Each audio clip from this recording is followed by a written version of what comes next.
Olá, como prometido, eu quero gravar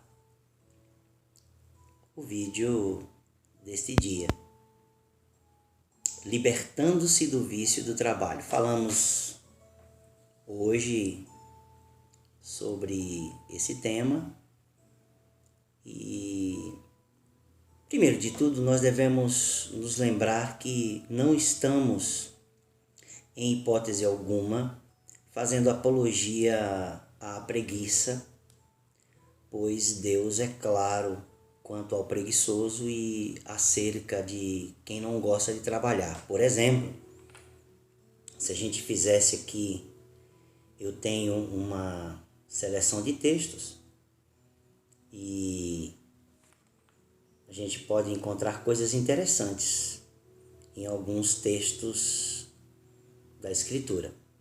Provérbios 6:6 diz assim: vai ter com a formiga, ó preguiçoso é o mais conhecido de todos eles, olha para os seus caminhos e ser sábio. O desejo do preguiçoso o mata porque as suas mãos recusam a trabalhar. Provérbios 21:25. Como a porta gira nos seus gonzos, nas dobradiças, né? Assim o preguiçoso na sua cama. Provérbios 26:14. A preguiça faz cair em profundo sono e a alma indolente padecerá fome. Provérbios 19:15. Por muita preguiça se enfraquece o teto e pela frouxidão das mãos a casa goteja. Eclesiastes 10:18. A alma do preguiçoso deseja e coisa nenhuma alcança, mas a alma dos diligentes se farta. Provérbios 13:4. Ó preguiçoso, até quando ficarás deitado?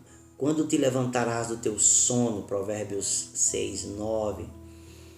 O preguiçoso deixa de assar a sua caça, mas ser diligente é o precioso bem do homem. Provérbios 12:27. Diz o preguiçoso: um leão está lá fora, serei morto no meio das ruas. Provérbios 22:13. O preguiçoso esconde sua mão no seio, cansa-se até de torná-la à boca. Provérbios 26:15.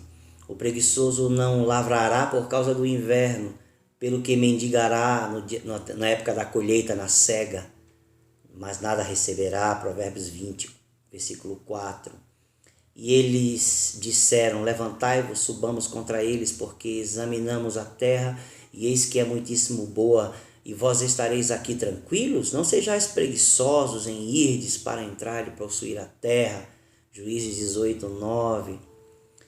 Em Provérbios 24:30-34 diz assim: passei pelo campo do preguiçoso, junto à vinha do homem sem juízo, e eis que tudo estava cheio de espinhos e cobertos de urtigas, e o muro de pedra estava em ruínas. Ao contemplar aquilo, eu fiquei pensando, olhei e tirei a seguinte lição: um pouco de sono, um pouco para dormir, dependendo da versão, um breve cochilo, algumas versões dizem toscanejar, um breve cochilo, braços cruzados para descansar, e a sua pobreza virá como um ladrão, e a miséria atacará como um homem armado. Provérbios 24, versículo 30-34. Porque quando ainda estávamos com vocês, ordenamos isto: se alguém não quer trabalhar, também não coma. Pois de fato ouvimos que há entre vocês algumas pessoas que vivem de forma desordenada, não trabalham, mas se intrometem na vida dos outros. A essas pessoas determinamos e exortamos no Senhor Jesus Cristo que, trabalhando tranquilamente, comam do seu próprio pão, disse o apóstolo Paulo em 2 Tessalonicenses 3, versículo 10 ao versículo 12. Portanto, não é uma apologia à preguiça e essa ociosidade destruidora. Então, isso tinha que ficar bem claro, não é? Para início de conversa. Outra coisa que precisa ficar clara é o foco que nós temos aqui, nessa nossa conversa. O foco é a pessoa como líder, como obreiro, como pastor, e que cada vez mais vai assumindo funções, cargos e responsabilidades, e ao passar do tempo envolve-se em tantas reuniões e tarefas que continuamente reclama de cansaço e frustra-se com os outros que não são imperativos como eles e acabam por não satisfazer as suas expectativas. E aí o que acontece? Eles passam sempre a reclamar de todos os outros, estão sempre reclamando dos outros. Mas a Escritura tem um caso emblemático para esse fenômeno que eu chamamos de manhã cedo de vício do trabalho, que os americanos conhecem como ser alguém workaholic, né? É o termo em inglês para quem é viciado no trabalho. E a hiperatividade que nós estamos tratando, não tem a ver com a doença, né? Mas sim, embora não deixe de ser em algum momento, mas sim esse vício, essa hiperatividade de vício no trabalho, né? E você pode acessar a nossa rede, o Instagram, e você vai ver também as postagens em relação a isso, o que pode acontecer, quais são os prejuízos que podem acontecer na vida de uma pessoa, e tudo aquilo que está relacionado a este vício no trabalho. Aqui, como prometido, eu quero tratar da solução. Há na Escritura um caso emblemático desse fenômeno, quando o Senhor Jesus foi visitar a casa de Marta e Maria. O texto é interessante, Lucas capítulo 10, versículo 38 a 42. Diz assim: quando eles seguiam viagem, Jesus entrou numa aldeia e certa mulher chamada Marta hospedou-o na sua casa. Marta tinha uma irmã chamada Maria, que, assentada aos pés do Senhor, ouvia o seu ensino.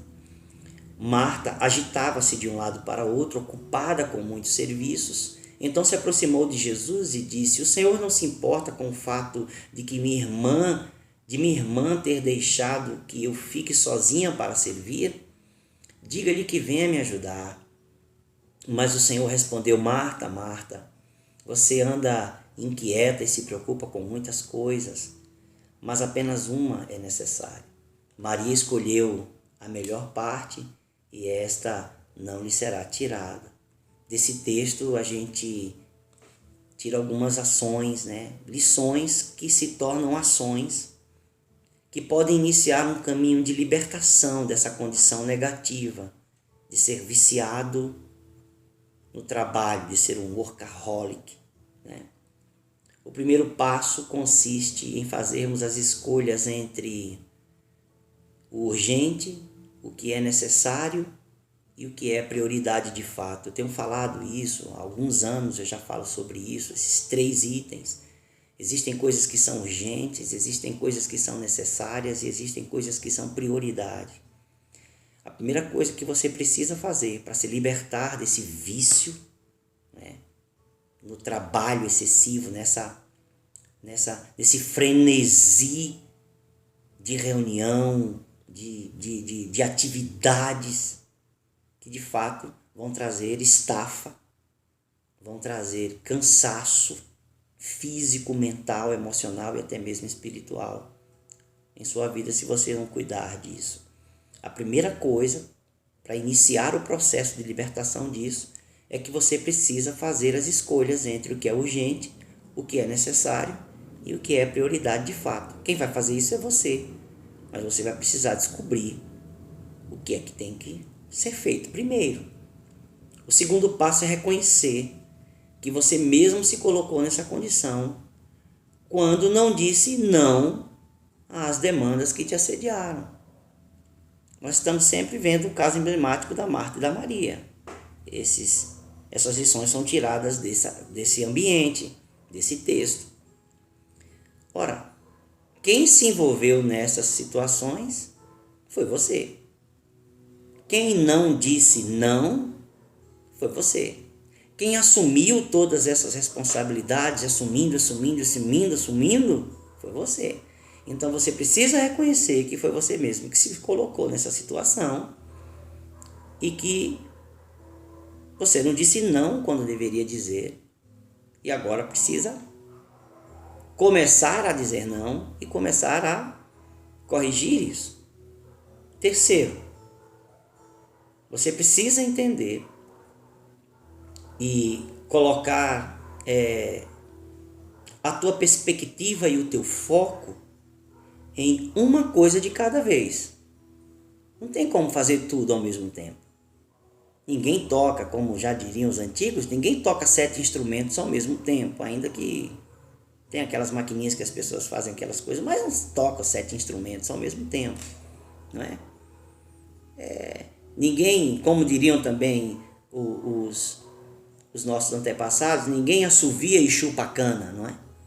Isso é uma expressão antiga, mas engraçada, mas verdadeira. Então, você precisa colocar a sua perspectiva e o seu foco nessa realidade. Só se faz uma coisa de cada vez. Se você não entender isso, você vai sempre fazer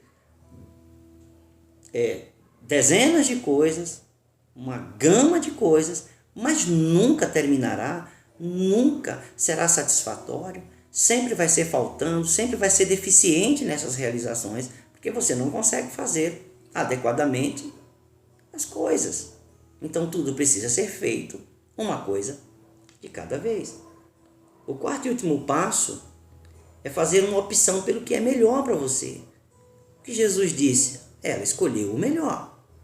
E essa parte não lhe será tirada. Então você precisa escolher o que é melhor. Essas pequenas coisas se tornam gigantescas quando estamos presos num ciclo vicioso. Mas tudo é possível ao que crer. Você pode sair disso com esses passos simples. Eu vou descrevê-los também em nosso feed para que você possa se utilizá-lo da melhor maneira. Ok? Deus abençoe você e que, se esse for o seu caso, você inicie o processo de sua autolibertação. Ok?